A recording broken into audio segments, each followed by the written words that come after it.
అందరికీ నమస్కారం.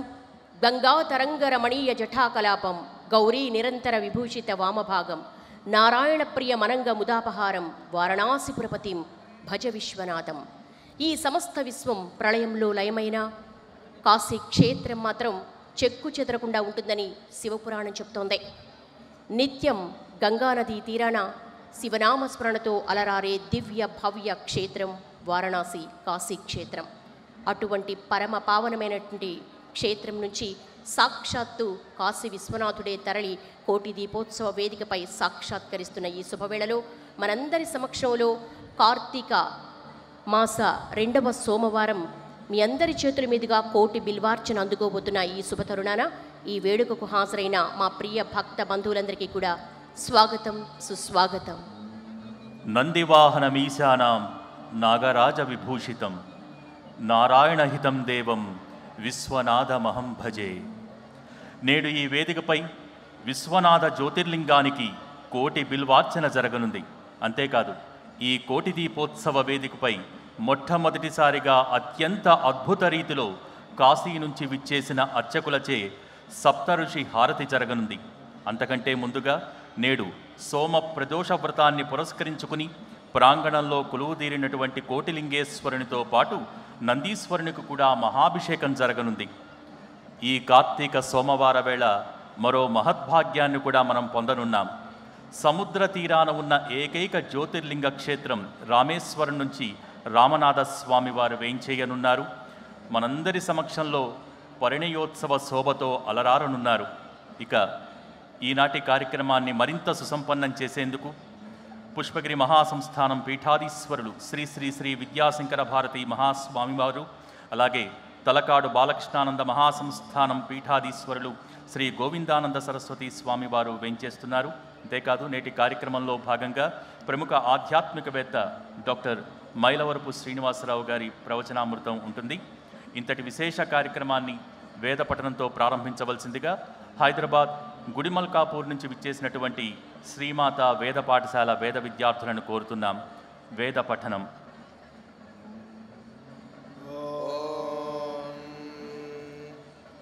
శ్రీ గురుభ్యో నమః. హరి ఓం.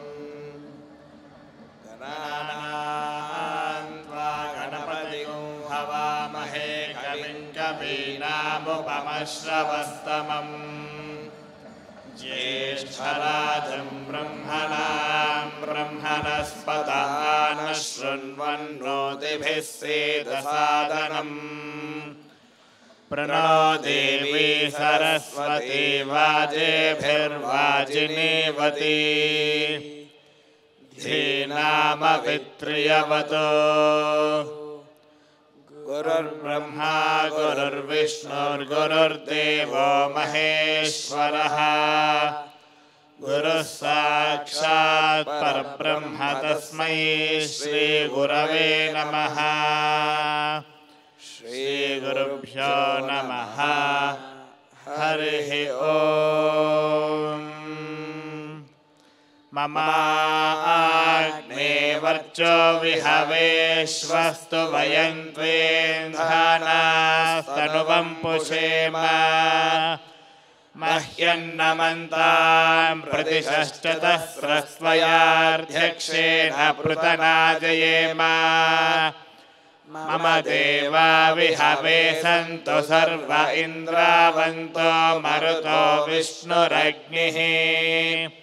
మమాంతరిక్షమురుగోపమస్తు మహ్యం వాతః పవతాం కామే అస్మిన్. మయి దేవా ద్రవిణమాయజంతాం మయ్యాశీరస్తు మయి దేవహూతిః. దైవ్యాహోతారావనిషంత పూర్వే రిష్టాస్యామ తనువా సువీరాః. మహ్యం యజంతు మమ యాని హవ్యాగోతిః సత్యా మనసో మే అస్తు. ఏనో మానిగాంగతమచ్చనాహం విశ్వే దేవాసో అధివోచతా మే. దేవీ विश्वुर्वीरुर्नः कृणोत विश्वे देवास इह वीरयध्वम् माहास्महि प्रजयामातनोभिर्मारधामद्विषते सोमराजन् अग्निर्मन्युं प्रतिनुदन् पुरस्तादभ्यो गोपाः परिपाहिनस्त्वम् प्रत्यञ्चयन्तु निकुतः पुनस्ते महिषाञ्चित्तं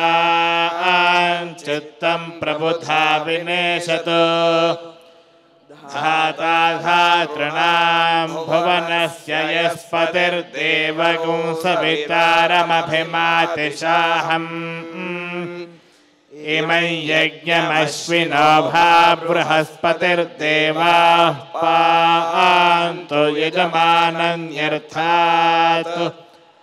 उरुव्यचानो महिषः शर्म यगुंसदस्मिन् हवे पुरुहोतः पुरुक्षु स नः प्रजायै हर्यश्वमृडयेन्द्रमानो रीरिषोमापराधाः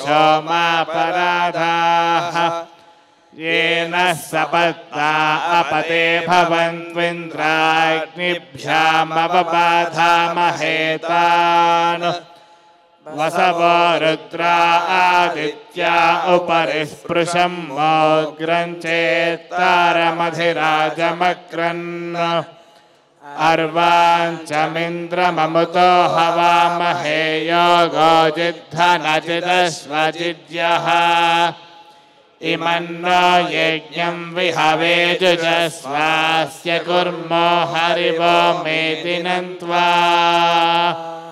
आशिशिशानो वृषभो न युध्मो घना घनः क्षोभनश्चरुजनीनाम् संक्रन्दनो निमिष एकवीरः शतगुंसेना अजयत्साकमिन्द्रः संक्रन्दनेन निमिषेण जिष्णुना युत्कारेण दुष्ट्यवनेन धृष्णुना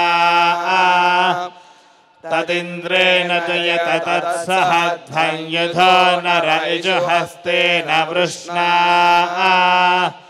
स इजुहस्तैः स निषङ्गिभिर्वसी सग्स्रष्टा स युध इन्द्रो जनेन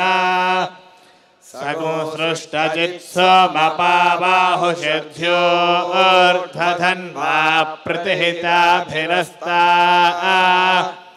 बृहस्पते परिदीया रथेन रक्षोहामित्रागुं अपबाधमानः प्रभञ्जन् सेनाः प्रवृणो युधा जयन्नस्माकमेध्यवितारथानाम् गोत्रभिदं गोवितं वज्रबाहुं जयन्तमज्म प्रमृणन्तमोजसा इमगुंसजाता अनुवीरयध्वमिन्द्रगुंसखायो न सगुंरभध्वम् बलविज्ञायस्थविरः प्रवीरः सहस्वानुवाजी सहमान उग्रः अभिवीरो अभिसत्त्वा सहोजा चैत्रमिन्द्ररथमातिष्ठ गोवितो अभिगोत्राणि सहसा गाहमानो दायो वीरः शतमन्युरिन्द्रः दुष्यवनः पृतनाषाढयुध्यो अस्माकगुंसेना अवतु प्रयुत्सु इन्द्र आसान्नेता बृहस्पतिर्दक्षिणा यज्ञः पुर एतु सोमः देवसेनानामभिभञ्जतीनां जयन्तीनां मरुतो यन्त्वग्रे इन्द्रस्य वृष्णो वरुणस्य राज्ञ आदित्यानां मरुतागुंशर्ध उग्रम् महामनसां भुवनच्यवानां घोषो देवानां जयतामुतस्तात् अस्माकमिन्द्रः समृते च ध्वजेष्वस्माकं या इषवस्ता जयन्तु अस्माकं वीरा उत्तरे भवन्त्वस्मानु देवा अवताहवेषु उद्धर्षय मघवन्नायुधान्युत्सत्त्वनां मामकानां महागुंसि वाजिनान्युत्रथानां जयतामेतु घोषः उपप्रेतदयता नरस्थिरावः सन्तु बाहवः इन्द्रो वः शर्म यच्छत्वना सृष्या यथा सथा अवसृष्टा परापतशरव्ये ब्रह्मसगोचिता गच्छामित्रान् प्रविशमैषां कञ्चनोच्छिषः मर्माणि ते वर्मभिश्चादयामि सोमस्त्वा राजामृतेनाभिवस्ताम् पुरोर्वरीयो वरिवस्ते अस्तु जयन्तम् त्वामनुमदन्तु देवाः यत्र बाणाः सम्पतन्ति कुमारा विशिखा इव इन्द्रो नस्तत्र वृत्रः विश्वाः शर्म यच्छतु।